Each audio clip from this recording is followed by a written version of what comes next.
যে 294টি আসনের যে লড়াই হচ্ছে সম্মুখ সমরে বাম কংগ্রেস বিজেপি তৃণমূল কংগ্রেসের, দুশ্চিন্তার মেঘ ঘুরে বেড়াচ্ছে শাসক দল তৃণমূল কংগ্রেসের মাথাতেও।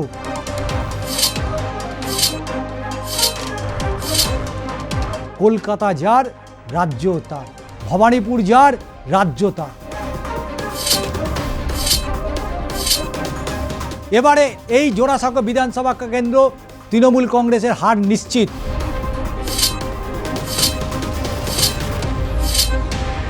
বিজেপি থাবা মেরে দেবে না তো? কলকাতার 14টি আসনের মধ্যে 50-50 হয়ে যাবে না তো? কলকাতায় কিন্তু চাপে রয়েছে তৃণমূল কংগ্রেস।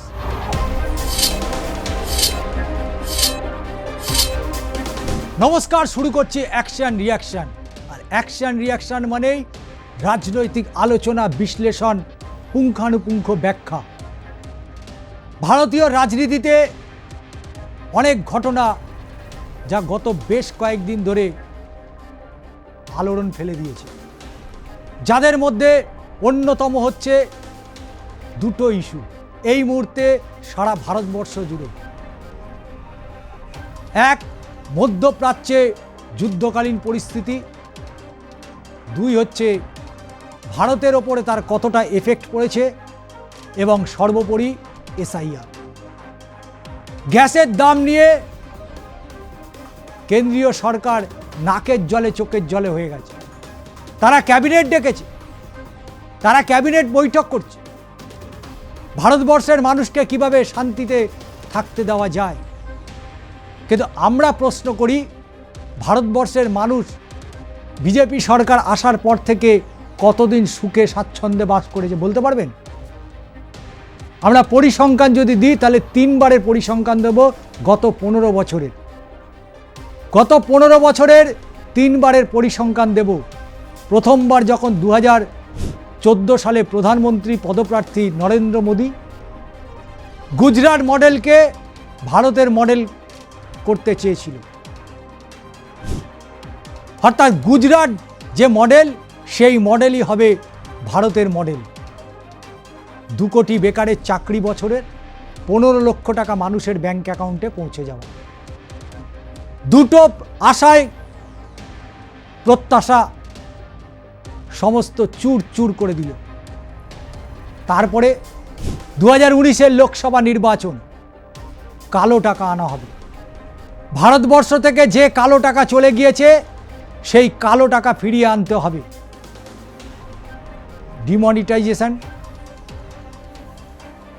ডিমনিটাইজেশন হলো মানুষের চূড়ান্ত হয়রানি। তারপরে আধার কার্ড ইস্যু, তারপরে লকডাউন, তারপরে এসআইআর। কিন্তু এই এসআইআর নিয়ে সারা ভারতবর্ষ জুড়ে একটা ত্রাহি ত্রাহি পরিস্থিতি। পশ্চিমবঙ্গ পিছিয়ে নেই। পশ্চিমবঙ্গ সরকারের তরফ থেকে মুখ্যমন্ত্রী মমতা বন্দ্যোপাধ্যায় তিনি সুপ্রিম কোর্ট পর্যন্ত ছুটেছেন এই এসআইআর নিয়ে। আর দেশের শীর্ষ আদালত বলছে ভারতবর্ষে এত রাজ্যে তো এসআইআর হচ্ছে, পশ্চিমবঙ্গে এত ঝামেলা কেন? কারণ ভারতবর্ষের যখন ব্রিটিশদের সাথে তখন যে লড়াই, সেই লড়াইকে যদি কেউ নেতৃত্ব দিয়ে থাকে কোনো রাজ্য, তার নাম পশ্চিমবঙ্গ। হ্যাঁ, সারা ভারতবর্ষ থেকে বহু মানুষ ধর্ম বর্ণ নির্বিশেষে সকলেই স্বাধীনতা আন্দোলনে তারা যোগ দিয়েছিলেন, বহু রাজ্যে রয়েছে। কিন্তু পশ্চিমবঙ্গ যা পথ দেখিয়েছিল সারা ভারতবর্ষকে, আর সেই পশ্চিমবঙ্গের, ভারতবর্ষের যদি বৈচিত্র্য সারা ভারতবর্ষে হয় তাহলে পশ্চিমবঙ্গে সেই সমস্ত বৈচিত্র্য খুঁজে পাওয়া যায় বাংলাতে। শিক্ষা, সংস্কৃতি, সমস্ত কিছু, ভাষা, ভিন্ন ধর্মের মানুষের বসবাস, ভিন্ন ভাষাভাষীর মানুষের বসবাস, ভিন্ন মানুষের ভিন্ন উৎসব এই বাংলায় দেখতে পাওয়া যায়। তো রাজনীতির যখন আলোচনা হয়, রাজনীতির যখন আলোচনা হবে, তাহলে পশ্চিমবঙ্গে বাংলাকে বাদ দিয়ে করা যায় না।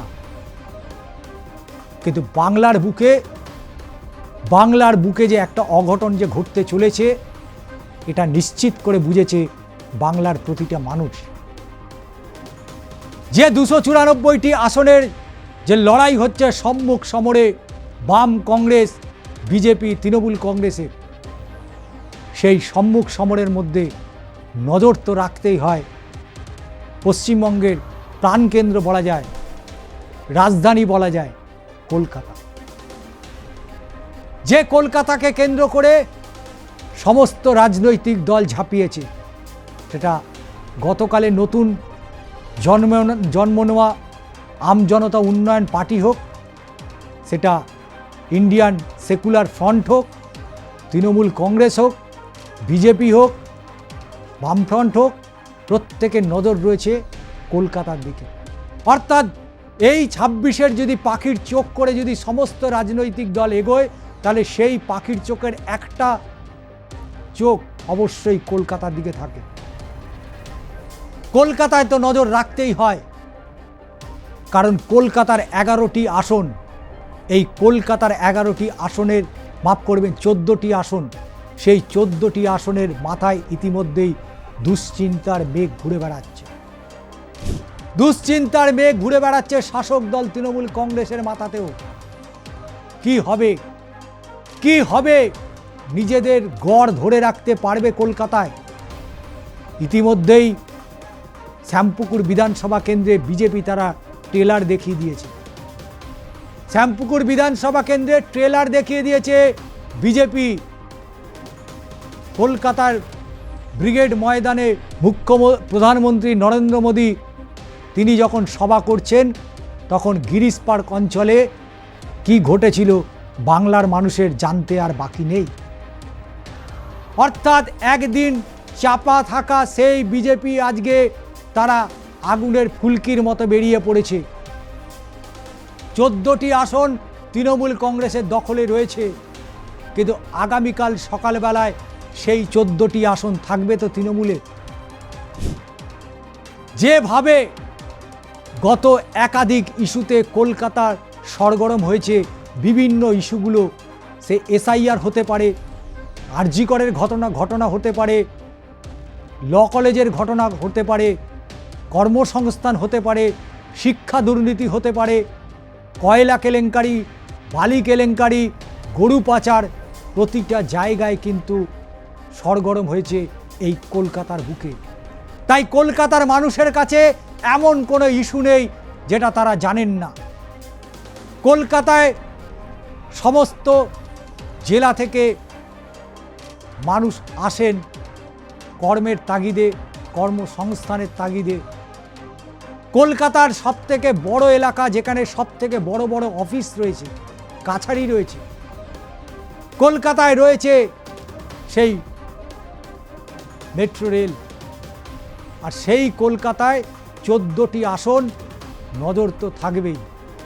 কলকাতা যার, রাজ্য তার, ভবানীপুর যার, রাজ্য তার। অর্থাৎ কলকাতায় নজর থাকছে, নজর রাখতেই হচ্ছে। অবশ্যই 294টা প্রতিটা কেন্দ্র নজর কাড়া, কিন্তু কলকাতার এই 14টা কেন্দ্র অবশ্যই গুরুত্বপূর্ণ। সেটা কাশীপুর বেলগাছিয়া থেকে শুরু করে কলকাতা পোর্ট পর্যন্ত, কাশীপুর বেলগাছিয়া থেকে কলকাতা পোর্ট পর্যন্ত, ওদিকে এন্টালি, ওদিকে রাসবিহারী, বালিগঞ্জ, চৌরঙ্গি, শ্যামপুকুর, প্রতিটা বিধানসভা কেন্দ্র নজর, প্রতিটা বিধানসভা কেন্দ্রেই নজর রাখতেই হচ্ছে। ভবানীপুর তো নজর থাকবেই, কারণ ভবানীপুরই আগামী দিনে ঠিক করবে পশ্চিমবঙ্গের মুখ্যমন্ত্রী কে হবে, নবান্নের দখল কে নেবে। তাই নবান্নের দখল যে নেবে, সে ভবানীপুর থেকে জয়লাভ তাকে করতেই হবে। একটা সময় যেমন যাদবপুর ছিল, যাদবপুর সেই রাজনীতির পীঠস্থান বলা যায়। সেই যাদবপুর সোমনাথ চট্টোপাধ্যায় থেকে মমতা বন্দ্যোপাধ্যায়, পরবর্তীতে বুদ্ধদেব ভট্টাচার্য, তিনি যতবার জয়লাভ করেছেন ততবার মুখ্যমন্ত্রীর আসনে তিনি বসেছেন। এবার সেটা ভবানীপুর কেন্দ্র, গত তিনবারের বিধায়ক, তিনবারের মুখ্যমন্ত্রী। তাই কলকাতার এই 14টি আসন, যে 14টি আসনে বিজেপি যে এবার থাবা বসিয়ে দিয়েছে, এ কথা বলার অপেক্ষা রাখে না। 14টি আসনের মধ্যে এমন বেশ কিছু আসন রয়েছে যেটা বিজেপি সহজে দখল করে নিতে পারবে। বেলেঘাটা বিজেপির প্রার্থী নিয়ে যতই অশান্তি হোক, ওখানে তৃণমূলের চূড়ান্ত গোষ্ঠী দ্বন্দ্ব।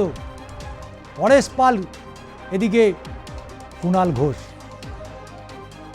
কুণাল ঘোষের বিরুদ্ধেও অভিযোগ রয়েছে, সেও একদিন জেল খেটেছিল। সত্য মিথ্যে পরবর্তীতে প্রমাণিত হবে, কিন্তু জেল তো সে খেটেছিল সারদা কেলেঙ্কারিতে। আর 2021-এর বিধানসভা নির্বাচনে বিজেপি কর্মী অভিজিৎ সরকার খুনের ঘটনায় সিবিআই চার্জশিটে রয়েছে পরেশ পাল। মানুষ কি ভুলে যাবে? মানুষ অত সহজে ভুলে যেতে পারে? কুণাল ঘোষকে দল আপন করে নিয়েছে, কিন্তু আপন করে নেয়নি সেই সমস্ত আমানতকারীরা, যারা সারদায় লগ্নি করেছে। লগ্নি করার পর তাদের সর্বস্ব খুইয়েছে, শুধু তাই নয়, প্রাণও তাদের দিতে হয়েছে। মানুষ ছেড়ে কথা বলবে? ছেড়ে কথা বলবে না। কলকাতা পোর্ট ববি হাকিমের এলাকা, এবার সেই কলকাতা পোর্টেও বিজেপি থাবা বসাবে। সংখ্যালঘু ভোট নিয়ে এত দাদাগিরি, কলকাতা পোর্টও কিন্তু নজর রাখতে হবে। নজর থাকতে হবে চৌরঙ্গী বিধানসভা কেন্দ্র, কারণ চৌরঙ্গী বিধানসভা কেন্দ্র পুরো এলাকা যদি আমরা দেখি, একটা ব্যবসায়িক কেন্দ্র বলা যায়। খুব কম মানুষের বসবাস, কিন্তু চৌরঙ্গী বিধানসভা কেন্দ্র, নয়না বন্দ্যোপাধ্যায় দিনের পর দিন তিনি বিধায়ক হয়েছেন। চৌরঙ্গীর উন্নয়নটা কোথায়? চৌরঙ্গীতে উন্নয়নটা কোথায়? আজকে চাঁদনি চকে কোনোদিন গেছেন তো? চাঁদনি চকে আপনি একবারও হলে গেছেন? কি অবস্থা! রাস্তা দিয়ে হাঁটা যায় না, রাস্তা থেকে হাঁটা যায় না চাঁদনি চকে। আজকে খুপড়ি কতবার অগ্নিসংযোগের ঘটনা ঘটেছে। চাঁদনি চক মার্কেটটা আজও সেইভাবে সংস্কার হয়নি। আজকে মানুষ পথ চলতে পারে না। আজকে ফুটপাথগুলো একের পর এক দখল হয়ে গিয়েছে। না তৃণমূল, না নয়না বন্দ্যোপাধ্যায়, কেউ নজর রাখেনি। সব পকেট দেখেছে। সুদীপ বন্দ্যোপাধ্যায় লোকসভা কেন্দ্র, কিন্তু তার স্ত্রী নয়না বন্দ্যোপাধ্যায় তিনি কতটা উন্নয়নমূলক কাজ করেছেন, কটা প্রশ্ন রাজ্য বিধানসভায় তুলেছেন। চাঁদনি চকের সংস্কার নিয়ে কবার প্রশ্ন তুলেছেন নয়না বন্দ্যোপাধ্যায়? আমরা জানতে চাই, কলকাতার মানুষ জানতে চায় নয়না বন্দ্যোপাধ্যায় কিভাবে এতদিন ধরে বিধায়ক রইলেন। তাই চৌরঙ্গী নজর থাকবে। এন্টালি বিধানসভা কেন্দ্র, দীর্ঘদিনের স্বর্ণকমল সাহা সেখানকার বিধায়ক। বয়স হচ্ছে, আসন তো ছেড়ে দিলে চলবে না। তাই এই এন্টালি বিধানসভা কেন্দ্রে যেন বংশ পরম্পরায় চলছে। তার ছেলে সন্দীপন সাহাকে প্রার্থী করেছে। কেন? এন্টালিতে আর তৃণমূল কংগ্রেসের এরকম লিডারশিপ নেই। কেন বংশ পরম্পরায় এইভাবে আসন তারা ধরে রাখছে? আজকে শ্যামপুকুর বিধানসভা কেন্দ্রের বিধায়ক সেই অজিত পাঁজার আমল থেকে, প্রয়াত কেন্দ্রীয় মন্ত্রী ছিলেন অজিত পাঁজা। তাকে তৃণমূল কংগ্রেস এমনভাবে তার সাথে ব্যবহার করল, সেই অজিত পাঁজা আর সোজা হয়ে দাঁড়াতে পারলেন না। কার না উন্নয়ন করেননি? রং, ধর্ম, বর্ণ সমস্ত ঊর্ধ্বে রেখে অজিত পাঁজা এগিয়ে গিয়েছিলেন। আজকে তার পুত্রবধূ শশী পাঁজা শ্যামপুকুর বিধানসভা কেন্দ্রে, সেই শ্যামপুকুর বিধানসভা কেন্দ্রে সেখানেও একটা লেজর যুক্ত হয়ে গেছে, তার মেয়ে কাউন্সিলর। আবার এ যেন বংশ পরম্পরা। এরা যেমন প্রত্যেকে যারা ব্যবসা করেন তারা হয়তো জানেন, যে কেউ হয়তো ব্যবসা করছে, কেউ ডাক্তারি করেন, কেউ হয়তো ওকালতি করেন, পরম্পরা ধরে যেমন চলে, বাবা উকিল, ছেলেও উকিল, মেয়েও উকিল। আবার ব্যবসা বাবা চালিয়েছেন, তার ছেলে চালাচ্ছেন, ছেলে না থাকলে মেয়ে চালাচ্ছেন। রাজনীতিটা পুরো ঠিক ওই রকম হয়ে গেছে, সব পরম্পরায় চলে আসছে। ওদিকে জোড়াসাঁকো বিধানসভা কেন্দ্র, এবারে এই জোড়াসাঁকো বিধানসভা কেন্দ্র তৃণমূল কংগ্রেসের হার নিশ্চিত। তৃণমূল কংগ্রেসের হার নিশ্চিত। স্মিতা বক্সি, বিবেক গুপ্তা, আর এখন প্রার্থী বদল হয়েছে। ওই সিটটা কিন্তু বিজেপির দখল থেকে কেউ আটকাতে পারবে না। কাশীপুর